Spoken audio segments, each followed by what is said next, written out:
a code red for humanity. Curb emissions and dramatically reduce consumption or face a world that is fundamentally different. When Kermit the Frog sang, "It's not easy being green," I want you to know that he was wrong. He was wrong. There is no planet B. There is no planet blah. Blah, blah, blah, blah, blah, blah. It is unequivocal that human activities are responsible for climate change. If unprecedented changes are not made and made soon, there will be irreversible damage to the planet. Zero carbon. East Hall. Hello and welcome to Zero Carbonista, Series 3, The Sky's the Limit. I'm Ian Collins. This is the podcast that eases its way through the green agenda and hopefully from time to time lands that killer punch onto the pompous noses of our politicians, for it is they who should be prioritising the very things we talk about here. For those unaware of the brief, the man at the wheel on each episode is the entrepreneur and environmentalist Dale Vince. He's the owner of Ecotricity, the world's first green energy company, and in his other guise, he's the chairman of Forest Green Rovers. Morning, Dale. Yeah, morning, Ian. How's things? Yeah, good, Dale. Yeah, good to be talking again as we move to your favourite time of year, of course, which is Christmas. Oh, and now you've just gone and ruined my whole vibe. Did I just kind of, all the enthusiasm has just gone, has it? Oh, shit, you reminded me it is Christmas soon. Come on. Yeah. What did you do that for? What did you do sorry, that for? I don't know. There was something in me just decided to invoke the memory of the festive season. I had it completely blanked out. I didn't even know I'd blanked it out, but it was just not there. You've not got your Christmas tree up? Got nothing up. Nothing. Good. Glad to hear you're consistent every year. Let's look at this story first, Al. The richest 10% produce around half of greenhouse gases. And the allegation or the suggestion is they should pay more to fix the problem. Yeah, it was a really interesting piece came out a few days ago that said that. And actually that the poorest half of the planet are responsible for about 10% of its emissions. It's an incredible contrast. But the point of the article itself was to say that typically we're going about it in the wrong way. There's a real problem that, people, less well-off people are afraid of climate policies limiting their spending power by taxing stuff. And governments are afraid of that backlash, and so they're not doing it. And it cites the experience in France in 2018 when they taxed fuel and got the Yellow Jacket rebellion. Gilets jaunes were out. Yes. That's it. Yeah, and actually, just pointing out that the people with the enormous carbon footprints are the people that can afford the taxes, and so we just need taxes actually that are specifically aimed at them and their lifestyles. In the US, for example, the top 10% richest people in the country have got a carbon footprint of 75 tons.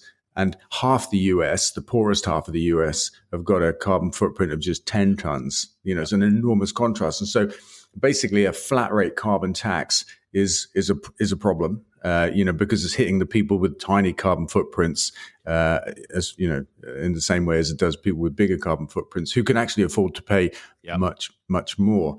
And the people with the small carbon footprints, pretty much there already in terms of what we need to do to hit our targets. And so it just needs a kind of more intelligent approach to how we tax to get carbon budgets down. Is it, you see, the only area of this that I'm a little confused about is quite a lot of people in the 10%. There's more people in the 10% than you realise, isn't there? Somebody who earns 40 grand a year is probably in the 10%. Are they? I don't know that. Well, I mean, if you looked at, the richest 2%, then I wonder what that would throw up, because that might even be more damning. I think it'd be even more extreme. But, I doubt, for example, the figures in the US where with a 75-ton carbon footprint, I doubt that's being done on 40 grand a year. Yeah, you're right. Yeah. These are people that are flying, literally to go to their next door neighbour's house. Yeah, and it's the stuff they buy and the stuff they invest in, apparently, as well, which, of course, poorer people don't have. They just have the stuff they buy, their energy bills and their transport bills and food, basically. You've got a pension portfolio that's in diamond mining and that kind of stuff. It's interesting because these are, indeed, and that's the positive. You've got areas like that people aren't even considering, but these are the areas that you've got to look at now. It's great data, actually, that tells us, where actually the bulk of the problem sits, and it should help for a targeted approach, and which would make it easier to solve the problem, because blanket rate taxes are going to hurt the hardest off among us, the most. It's regressive. We need to be smarter than that. Yeah. Let's look at the effects of all of this on younger people. There was a report out this week about young people, this is worldwide, who are incredibly anxious about the climate crisis around the world. They looked at 10 countries, the US, the UK, France, Finland, Australia, Portugal, India, Nigeria, Brazil, and the Philippines. Nearly 60% are very or extremely worried about the climate crisis. 45% say the negativity affects their daily life. Wow. Well, that's pretty shocking, isn't it? I guess you can understand it, actually. When I was a kid, it was the Cold War and the imminent threat of nuclear destruction, mutual destruction. Yeah. I mean, it was a really live issue in the 60s and 70s. It's the kind of thing you thought was just, I did anyway, was, just around the corner. I used to wait for Blue Peter to build a nuclear bunker, as one of, here's one we made earlier, out in the Blue Peter garden. They loved showing off that bloody garden, didn't they? I thought any time, any moment now, Val and Peter are going to go out there and actually start digging downwards and tell us how to. Because there was that vibe around them. I'm sort of more of a child of the 70s, and in that early part of the 80s when I remember very much, even up to Frankie Goes to Hollywood and Two Tribes. This whole thing was there, wasn't it? It was live. It was there. And so I do wonder whether kids are more disposed to worrying about these big events, the more sensitive to the fear of that. Certainly as a kid, for me, it was about that nuclear destruction. And I can understand kids today being afraid of climate change in the same way. It's this just big, scary thing that they're born into or kind of growing up with. And, probably affects them more than it does adults. Yeah. Here's a question from Colin, who says, Dale and Ian, long-time listener, thanks for the pods. I'm very keen to get your view on the carbon footprint of sport and film and TV industries. Dale, you said you went to see the Bond movie. Didn't you get a pang of distress for the carbon that must have been emitted making that blockbuster? That never crossed my mind, actually. I was a bit disappointed by the film. Oh, were you? That's interesting, because I'm hearing good things from a lot of people. But I think that's largely because it kind of apparently takes Bond into a very different, more feminine character, apparently. Is that right? Spoiler alert. When he dies. Oh, that's interesting. I was going to see it tonight. Shit. I wasn't. No, I don't think he gets particularly feminine. I think there's a suggestion that the next Bond might be a woman. There is can we talk about it? Yeah, okay, it'll be fine, won't it? Yeah, there is a 007 in the film. Right. There's a woman there who's replaced him while he's retired or something like that. I mean, I can't remember too much. I had a couple of beers while I was watching it, and I just thought it was a bit boring and kind of recycled in terms of Bond plots and Bond gags and, that kind of stuff. Anyway, on this point, though, I was talking to somebody, and this gets into all sorts of areas, not just film crews that are flown around the world, particularly on something as big as Bond, where multiple locations, you're taking hundreds of people from place to place. So there's that. And then there's a kind of moral thing. And I was talking to somebody who works in film editing, and they're working on something, a shot that's going to take probably about 56 days to put together. It's a film. About 56 days to put it together for about 30 seconds on screen. And the budget for this one moment is about £2.5 million. And she was saying that's just quite obscene.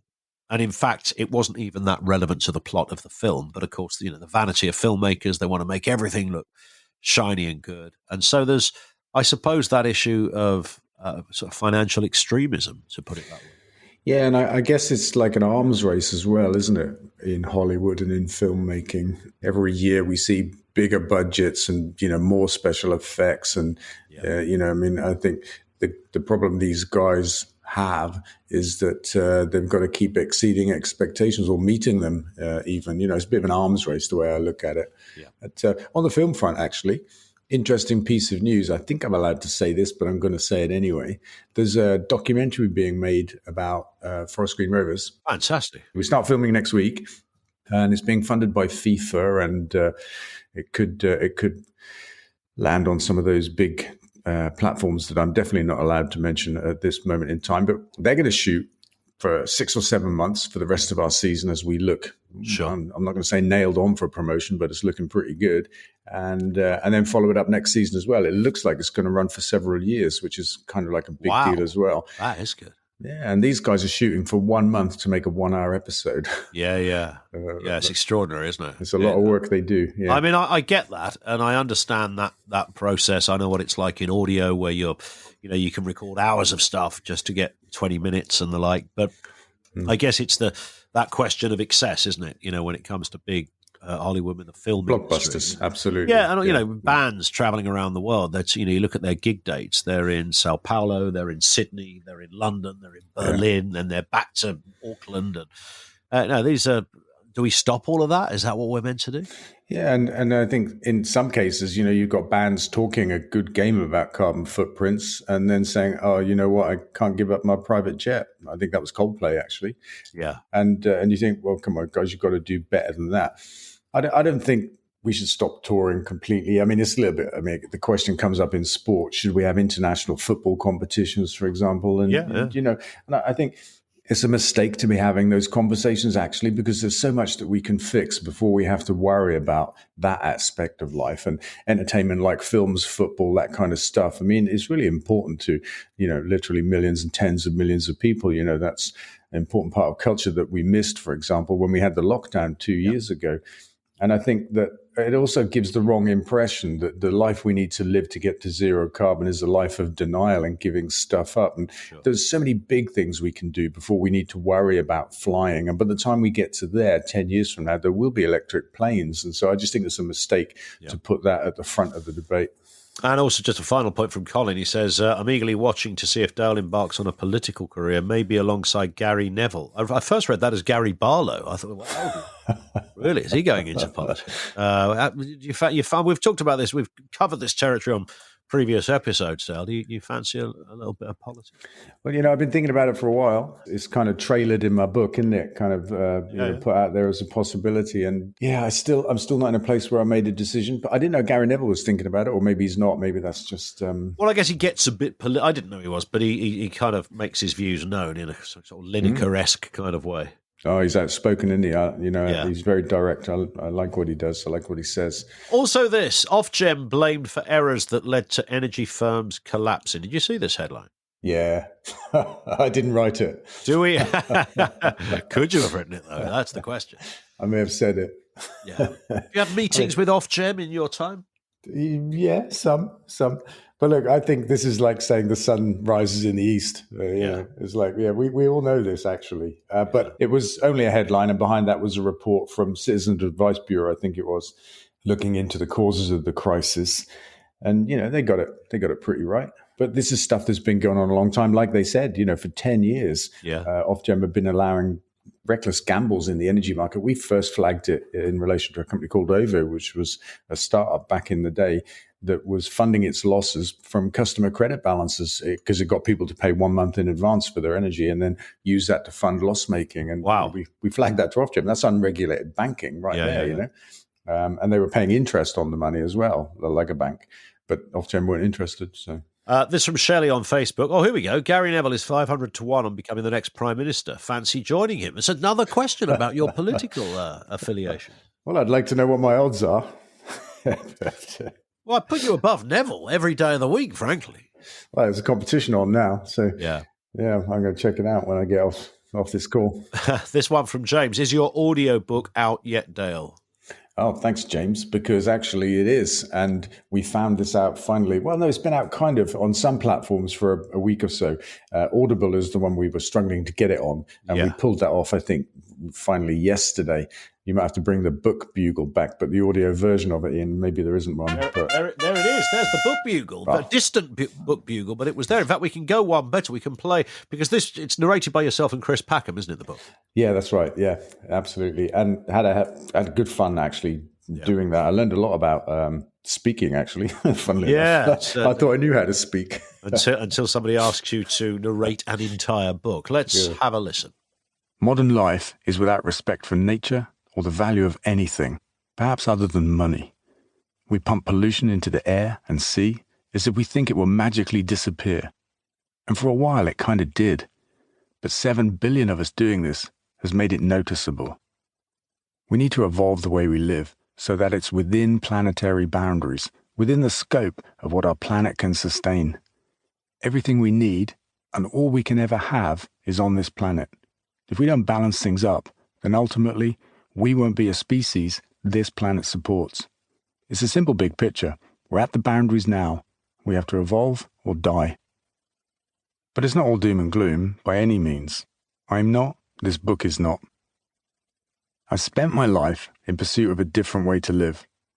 This book is about my journey, the discoveries, the experiences, and real-world application of the very basic ideas that are at the heart of what's evolved into a plan, my manifesto, if you like, road-tested and born of life as I have lived it. The stuff I've been pursuing, have believed in all my life, has become technologically and economically possible, and existentially imperative. That's rather cool from my perspective. So that's an audio clip from the audio book of the manifesto. And if you sign up for a free month trial of Amazon's Audible service, they'll give you the audio book for free. And there's loads more good stuff there as well to listen to. So get over to Amazon's Audible and download away. Go for it. And, of course, you can search for Dale's audiobook on Google as well to find non-Amazon alternatives. Yeah, I'm glad you said that because I was thinking, shit, I didn't realize Audible was Amazon. And I was a bit uncomfortable listening to you plugging Amazon there. I did wonder when I said, I thought, he's going to say something to this, but they are. They're everywhere, aren't they? They can't be avoided. They haven't declined your book. That's the point. Well, that's true. Does that make them good guys? No, probably not. I also saw this story. Could climate lawsuits help save the planet? It's a good question. I'm going to have to say yes. Activists are increasingly suing governments and companies to take action against climate change and winning. So could that be almost the turning point? Well, I think it's definitely part of the turning point. I think we'll see fear in the fossil fuel companies of being sued because it's becoming obvious, like with tobacco, that they've known about this for a long time. They've suppressed the science and the data. They've lied about it, that kind of stuff. And that costs big tobacco an awful lot of money eventually. So I think fossil fuel companies are going to be very wary of that. Countries less so. I don't think they're so fearful. But there's been some good progress in Europe, actually, in terms of suing governments for not having done enough. France, Holland are very good examples of that. So, I mean, I say all power to the elbows of people that are doing that. And here's a final question from Darren on Facebook. Any thoughts on making the internet more sustainable? What is meant by that? I think it's about data centers, I'm going to guess. And, they have a big energy consumption and carbon footprint. And funnily enough, it's like these questions have been sprinkled in there deliberately. I don't. That's like spooky because we were contacted by a data center just last week, just up the road from us in Stroud, and they claim to have the best ratio of data centers in the world of energy used to power the servers compared to energy used to cool the servers. They've got a 3-letter acronym for that, which I can't remember. But they claim to have the best one of those. And they've got a big roof and they're interested in solar panels and that kind of stuff and running on green energy. So we're going to get stuck into that, going to work with them and see if we can't just take that data center properly green. So, yeah, I mean, it's a really important thing to do because the rise of cloud computing and use of internet and all of that kind of stuff is creating a huge energy consuming industry. And haven't you got kind of deserts that are just literally full of hard drives, which is storing all of this data, literally thousands of square miles of these boxes, essentially, in warehouses where all of our little emails and notes go to. Yeah, and it's a dumb place to do it in a desert because the big challenge with data centers is cooling them. So you'd have a double bubble of issue there. So let's go to a desert, create some heat, and then cool it. Yeah. That's right. Yeah, I love the logic of that. You'd like to be in the board meeting when that one came up. Yeah. Anybody object? Yeah. No, that's carried. Let's move that forward. Fantastic. Which way to the Sahara? I tell you. What we really need are data centers embedded within towns and cities where we can do a combined heat and power thing. Yeah. And so instead of taking that excess heat and throwing it into the atmosphere, use it to heat people's homes. Well, that would make perfect sense. Yeah. It's a shame you weren't in the board meeting, Dale. That's all I can say. Yeah. Listen, that's it for this episode. Have a cracking week, Dale. Blimey, that went quick. Very. We will speak next Friday. Yeah, cheers, Ian. Take it easy. Cheers, Dale. That's it for this episode. Don't forget, of course, you can follow this podcast from your podcast provider so that you get each new episode automatically. Do leave a review there as well and share it with as many people as you possibly can. If you want to get in touch, you can email comments and questions to zerocarbonista@ecotricity.co. And do follow Dale on social media, twitter.com/DaleVince, facebook.com/DaleVince. Zero carbon. East of.